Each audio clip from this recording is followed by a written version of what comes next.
Friends, welcome to Swan productions. ఈరోజు మునక్కాయ గుడ్డు కూర చేస్తున్నామండి.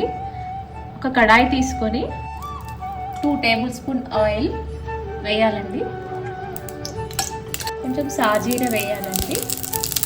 ఉల్లిగడ్డలు వేయాలండి. కొంచెం ఈ కర్రీకి ఉల్లిగడ్డలు ఎక్కువ ఉండాలండి. వేగాలంటే కొంచెం ఉప్పు వేస్తే బాగా బ్రౌన్ కలర్ వస్తాయండి, తొందరగా వేగుతుంది. తర్వాత కొంచెం పసుపు వేయాలండి. ఉల్లిగడ్డలు బాగా వేయించే వరకు కలుపుతూ ఉండాలండి. కొంచెం కరివేపాకు వేయాలండి.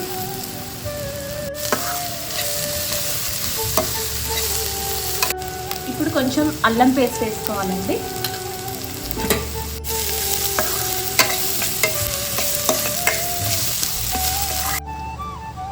ఎగ్స్ బాయిల్ చేసి పొట్టు తీసి పక్కన పెట్టుకోవాలండి. ఇప్పుడు ఒక ప్యాన్లో ఆయిల్ వేసి ఆ బాయిల్డ్ ఎగ్స్ని ఫ్రై చేసుకోవాలండి. కొంచెం అల్లం వెల్లుల్లి పేస్ట్ వేసుకోవాలండి. కారం,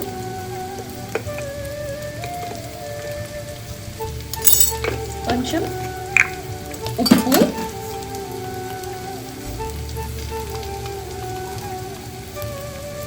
కొంచెం ధనియా పౌడర్,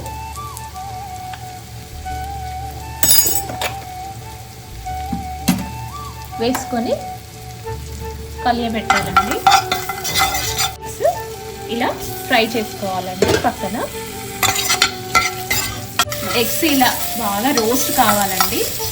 రోస్ట్ అయితే కర్రీ చాలా టేస్టీగా ఉంటుంది.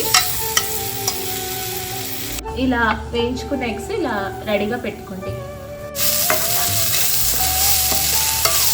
ఇప్పుడు ఉల్లిగడ్డలు బ్రౌన్ అయినాయి కదండి. ఇప్పుడు మునక్కాడలు వేసుకోవాలండి.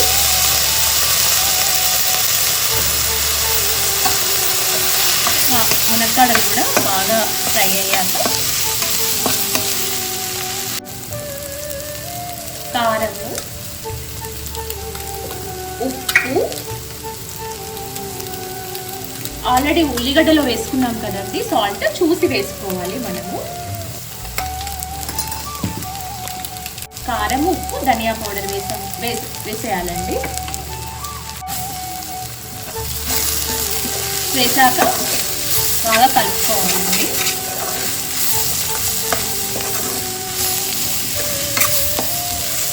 మునక్కాయలు బాయిల్ కావడానికి కొన్ని వాటర్ పోసుకోవాలండి. వాటర్ పోసుకుని కొద్దిసేపు లిడ్ పెట్టుకొని ఉడికించుకోవాలి. ఇప్పుడు లిడ్ తీసుకొని ఒకసారి కలియబెట్టాలండి. మునక్కాయ బాగా ఉడికేదాకా మనం ఉడికించుకోవాలండి. 5 మినిట్స్ లిడ్ పెట్టుకొని ఉడికించుకోండి.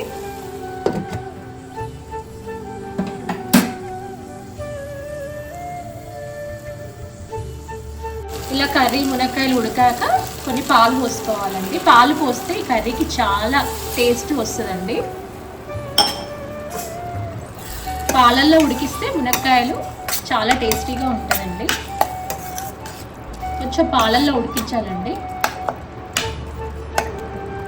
పాలు పోసాక ఒక 2 మినిట్స్ లిడ్ పెట్టుకోవాలండి. అలా కొద్దిగా ఉడికాక బాయిల్డ్ ఎగ్స్ వేసుకోవాలండి. వేయించి పెట్టుకున్న బ్రౌన్ ఎగ్స్ ఉన్నాయి కదండి, అవి ఇందులో వేసుకోవాలండి.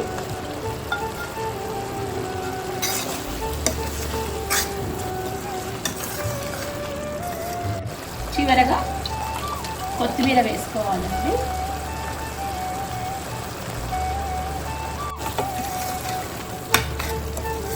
అంతే అండి, మునక్కాయ ఎగ్ కర్రీ రెడీ.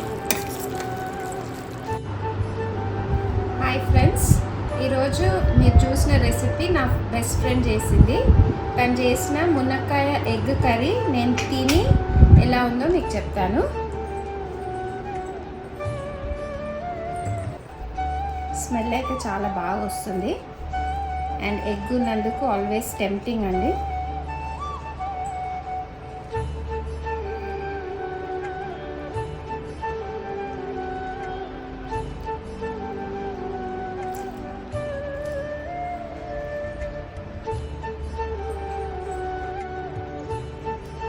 మిల్క్ వేసి చేసినందుకు టేస్ట్ చాలా బాగుందండి.